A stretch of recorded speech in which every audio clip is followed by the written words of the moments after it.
कोलकाता के RG medical college में 9 अगस्त के दिन जो कुछ भी घटा वो दिल दहलाने वाला है। हम लोग का जो मुद्दा है, अब जल्द से जल्द जो इन्वेस्टिगेशन है वो करके इमीडिएटली 48 आवर्स हो गया, इमीडिएटली अरेस्ट कीजिए जो कल्प्रिट है। 9 अगस्त के दिन एक ट्रेनी डॉक्टर की लाश मिलती है और ये घटना घटी होगी एक दिन पहले यानी 8 अगस्त को। अगस्त का महीना जहां पूरा देश स्वतंत्रता दिवस मनाने की तैयारी कर रहा है, वहां देश की एक बेटी के साथ ऐसा कुछ होना ये दिल को दहला देने वाला है। समाज में आक्रोश व्याप्त है। पूरे देश भर के डॉक्टर जो हैं इस बात को लेकर हड़ताल कर रहे हैं। वहीं कुछ लोग लड़की की फोटोग्राफ और साथ ही उसका नाम भी सोशल मीडिया पर उजागर कर रहे हैं। मैं आपको बता दूं कि ऐसा कुछ भी करने से बचना चाहिए, क्योंकि बीएनएस जो भारतीय न्याय संहिता है वो रेप विक्टिम का नाम उजागर करना, उसके फोटोग्राफ को जाहिर करना, इन सबको अपराध बनाता है। ये ऑफेंस है। तो पहला तो ऐसा कुछ भी आप न करें। दूसरा, इस मुद्दे पर कुछ लोग दो धड़ों में बंट गए हैं। जैसा कि हमेशा ही मूर्खतापूर्ण लोग बातें करते हैं कि जो कोलकाता के बारे में बात कर रहे हैं वो उत्तराखंड में रेप हुआ उसके बारे में क्यों नहीं बात कर रहे हैं। भैया, रेप है, अपराध अपराध है। आप समझे वो कोलकाता में हुआ है, उत्तराखंड में हुआ है, राजस्थान में हुआ है, कहाँ हुआ है? वो देश की बेटी के साथ हुआ है। आप इसे राजनीतिक चश्मों से देखना बंद कर दीजिए। और जो कोई भी आप हैं, इस घटना की क्रूर भर्त्सना तो की ही जानी चाहिए। साथ ही साथ हर किसी की जिम्मेदारी ये बनती है कि न्याय प्रशासन की मदद वो करें ताकि जो अपराधी हैं उनको जेल के पीछे पहुंचाया जा सके, उनको सलाखों के पीछे पहुंचाया जा सके। और ऐसे क्रूरतम मामलों में सिर्फ सलाखों के पीछे भेजना यही महत्वपूर्ण नहीं है। इन लोगों को कड़ी से कड़ी सजा दी जानी चाहिए। मुझे लगता है मृत्युदंड यानी मौत की सजा भी इन लोगों के लिए पर्याप्त नहीं है, क्योंकि ऐसे घृणित कृत्य करने वालों के लिए सजा ऐसी होनी चाहिए कि उनकी रूह कांप जाए। हम क्या बात करने के लिए यहाँ आए हैं? मैं आपको बहुत कुछ ऐसी बातें इस पर्टिकुलर मामले के बारे में बताना चाह रहा हूँ जिसे आपको जानना चाहिए। आपको ये भी जानना चाहिए कि क्या कुछ हुआ, क्या दरिंदगी हुई है। और जो आरोपी गिरफ्तार किया गया है उसे कोलकाता के पुलिस बैरक से गिरफ्तार किया गया है, क्योंकि ये सिविल पुलिस में काम कर रहा था। एक आदमी को अरेस्ट किया गया है और गिरफ्तार होते ही वो बोल रहा है कि मुझे फांसी पे चढ़ा दो, मैं ही अपराधी हूँ। इस पूरे मामले को देखकर ये दिखाई पड़ रहा है कि कुछ और बड़ा है जो बताया नहीं जा रहा है। आज हम इस सब की ही पड़ताल यहाँ करने वाले हैं। लास्ट तक जुड़े रहना। मुझे ये सब बातें बताते हुए शर्म आ रही है और क्रोध भी है। आपको सुनते हुए शर्म आनी चाहिए, क्योंकि हम उस देश में बात कर रहे हैं जिसको हम विश्व गुरु बनाने के बारे में बात कर रहे हैं। हम उस देश के बारे में बात कर रहे हैं जो डेवलपिंग से डेवलप्ड बनने वाला है।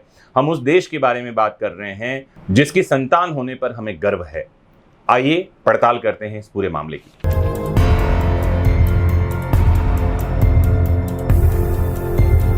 तो 8 अगस्त को जो कुछ भी हुआ उसकी जानकारी मिलती है 9 अगस्त की सुबह। आरजी कर हॉस्पिटल है जिसकी इमरजेंसी बिल्डिंग के सेमिनार हॉल में 31 साल की ट्रेनी डॉक्टर है, उसका शव मिलता है। वो नाइट ड्यूटी पर थी और हुआ ये है कि उसके शरीर के प्राइवेट पार्ट और उसके मुंह से खून बह रहा था और उसकी गर्दन की हड्डी भी टूटी हुई मिली है। डॉक्टर की बॉडी के पास एक ब्लूटूथ ईयरफोन मिला। सीसीटीवी कैमरे में संजय कुमार नाम का एक व्यक्ति सुबह 4 बजे इमरजेंसी बिल्डिंग में घुसते हुए दिख रहा है। तब उसके गले में वही ईयरफोन है। हालांकि जब सुबह 6 बजे वह बिल्डिंग से बाहर निकल रहा है तो उसके गले में ईयरफोन नहीं है। शक के आधार पर ही उसको 9 अगस्त को गिरफ्तार किया जाता है। पुलिस बताती है कि रेप और मर्डर को अंजाम देने के बाद वह आदमी पुलिस बैरक में जाकर सो गया जहां की वो रहता था। उठने के बाद उसने अपने कपड़े साफ किए और जैसे ही उसको गिरफ्तार किया गया उसने गुनाह कबूल कर लिया। उसके चेहरे पर कोई पछतावा दिखाई नहीं पड़ रहा। वो बेफिक्री से कह रहा है कि चाहो तो मुझे फांसी चढ़ा दो। घटना की जानकारी मिलते ही परिवार के लोग अस्पताल पहुंचते हैं। महिला डॉक्टर के माता पिता ने अस्पताल प्रशासन से उनकी बेटी का चेहरा दिखाने की गुहार की, लेकिन 3 घंटे बाद उन्हें इजाजत मिली। 12 अगस्त को पुलिस ने ट्रेनी डॉक्टर के परिवार को पोस्टमार्टम रिपोर्ट सौंप दी, जिसमें बताया गया कि रेप और मारपीट के बाद आरोपी ने डॉक्टर का गला और मुंह दबाकर हत्या की है। घटना शुक्रवार सुबह 3 से 5 बजे के बीच होने का अनुमान लगाया गया। अस्पताल के प्रिंसिपल डॉक्टर संदीप घोष हैं, जिन्होंने अपनी नैतिक जिम्मेदारी स्वीकार करके अपने पद से इस्तीफा दे दिया। आते हैं 13 अगस्त को। कलकत्ता हाईकोर्ट ने आरजी कर मेडिकल कॉलेज एंड हॉस्पिटल में ट्रेनी डॉक्टर से रेप मर्डर हुए मामले की जांच सीबीआई को सौंप दी। राज्य सरकार सुबह 10 बजे सीबीआई को केस डायरी देती है और केस ट्रांसफर करती है। राष्ट्रीय महिला आयोग की टीम घटनास्थल का दौरा करती है। 13 अगस्त को ही कोलकाता रेप मर्डर मामले में federation of resident doctor association, जिसे FORDA कहा जाता है, ये स्वास्थ्य मंत्री JP नड्डा से मिलते हैं। उन्होंने आरजी कर मेडिकल हॉस्पिटल के सभी अधिकारियों के इस्तीफे की मांग की। बातचीत के बाद डॉक्टरों की हड़ताल मंगलवार को खत्म हो गई है। आपको ये जानकारी दे दूं, 14 अगस्त को all India government doctor association के एडिशनल सेक्रेटरी डॉक्टर सुवर्ण गोस्वामी जो हैं, ये पोस्टमार्टम रिपोर्ट के हवाले से कहते हैं कि ये गैंग रेप दिखाई पड़ रहा है। उन्होंने इस बात का हवाला दिया कि ट्रेनी डॉक्टर के प्राइवेट पार्ट से 151 ml सीमेन मिला है, यानी एक से ज़्यादा लोग रेप में शामिल हो सकते हैं। 14 अगस्त की ही रात को घटना के 5 दिन बाद आंदोलन कर रहे प्रदर्शनकारी हिंसक हो जाते हैं। ये गवर्नमेंट अस्पताल में घुसते हैं और तोड़फोड़ करते हैं। 15 अगस्त के दिन पश्चिम बंगाल के राज्यपाल सीवी आनंद बोस ने गुरुवार को अज्ञात बदमाशों द्वारा की गई तोड़फोड़ की स्थिति के बाद जायजा लेने के लिए आरजी मेडिकल कॉलेज का दौरा करते हैं। तो ये तो थी टाइमलाइन कि क्या क्या हुआ। इस मामले में एक घटना ये भी घटी कि जो कॉलेज के मेडिकल कॉलेज के जो प्रिंसिपल हैं, उन्होंने अपने पद से इस्तीफा दे दिया। इस्तीफा दे देने के बाद हुआ ये कि उनको एक दूसरे कॉलेज का प्रिंसिपल बना दिया गया। क्या ज़रूरत थी इतनी जल्दी उनको क्लीन चिट देने की? ये सब बातें सवाल उठा रही हैं। पुलिस द्वारा की गई कार्यवाही भी इस मामले में प्रश्नगत है। एक बात यह भी है कि 9 अगस्त के दिन जब डॉक्टर की डेड बॉडी मिली तो हॉस्पिटल सुपरिटेंडेंट ने लड़की के पिता को फोन करके बताया कि लड़की ने सुसाइड कर लिया है, आत्महत्या कर ली है। ये खबर क्यों दी गई, ये भी प्रश्नगत है। कोलकाता पुलिस ने पहले अननेचुरल डेथ का मामला दर्ज किया, लेकिन जब लड़की के माता पिता ने दबाव बनाया तो बाद में जो है रेप और मर्डर का केस दर्ज किया गया। पहले किसे बचाने की कोशिश की जा रही थी, ये भी मामला प्रश्नगत है। जिसे गिरफ्तार किया गया है उस आदमी का नाम है संजय। लगभग 33 साल की इसकी उम्र है और वो कोलकाता पुलिस का टी शर्ट पहनकर घूमता था। बताया जा रहा है कि वो कोलकाता पुलिस में सिविल पुलिसिंग में भर्ती हुआ था और वह कोलकाता पुलिस के 4थी बटालियन के बैरक में रहता था। तो इस आदमी का पुलिस से क्या संबंध है और वो हॉस्पिटल में क्या कर रहा था, कैसे वो एंट्री किया और उसकी क्या इसमें भूमिका है, ये सब भी प्रश्नगत हैं। आइए पोस्टमार्टम रिपोर्ट में क्या क्या बातें आई हैं मैं संक्षेप में बताऊं। तो 12 अगस्त को पोस्टमार्टम रिपोर्ट आ गई। इसमें पता चला कि पीड़िता के प्राइवेट पार्ट्स पर गहरा घाव है। उसकी आवाज दबाने के लिए उसके नाक, मुंह और गले को दबाया गया। गला घोंटने से उसका थायराइड कार्टिलेज टूट गया है। डॉक्टर के सिर को भी दीवार से टकराया गया, जिससे उसका चश्मा टूटा है और शीशे उसकी आंख में घुस गए हैं। उसके पेट, होंठ, उंगलियों, बाएं पैर, इन सब जगह पर चोट आई है। ये जो बातें पोस्टमार्टम रिपोर्ट में आई हैं, ये बता रही हैं कि एक आदमी इतना बड़ा अपराध नहीं कर सकता, इसमें एक से ज्यादा लोग शामिल होंगे ही, ऐसा मालूम पड़ता है। लेकिन 7 दिन के इन्वेस्टिगेशन के बाद भी और कोई लोग गिरफ्तार क्यों नहीं हुए हैं?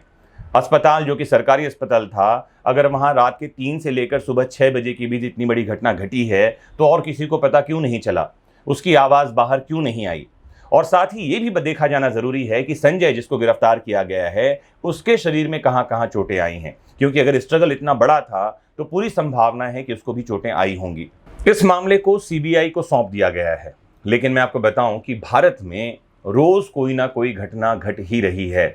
एक नई घटना घटती है और पुरानी घटना को हम भूल जाते हैं। जब तक नई घटना नहीं घटती तब तक हम पुरानी घटना के बारे में बातें करते रहते हैं और हम कुछ भी नया सबक नहीं ले रहे हैं। आपको बता दूं, ऐसी ही एक घटना अरुणा शानबाग के मामले में भी घटी थी। पुणे के किंग एडवर्ड मेमोरियल हॉस्पिटल में काम कर रही थी अरुणा शानबाग नाम की लड़की 1973 में। उस समय भी ऐसी ही दर्दनाक घटना घटी थी। एक वार्ड बॉय ने इस महिला के साथ रेप किया था और उसके गर्दन को लोहे की सांकल से बांध दी थी, जिसके कारण उसकी स्पाइनल कॉर्ड टूट गई थी और जिंदगी भर के लिए वो बेड रिडन हो गई थी। इस मामले में सुप्रीम कोर्ट ने यूथेनेशिया यानी कि इच्छा मृत्यु का एक सिद्धांत भी दिया था, जिस पर हम कभी और बात करेंगे। लेकिन 1973 से 2024 तक हमने क्या सीखा? क्यों हम देश की लड़कियों की सुरक्षा नहीं कर पा रहे हैं? वो भी हॉस्पिटल, पुलिस स्टेशन जैसी जगहों पर अगर महिलाओं को, लड़कियों को सुरक्षा नहीं मिल रही है तो ऐसी जगहों पर सुरक्षा की बात कैसे की जा सकती है जो कि एकांत हैं, जो कि निर्जन हैं?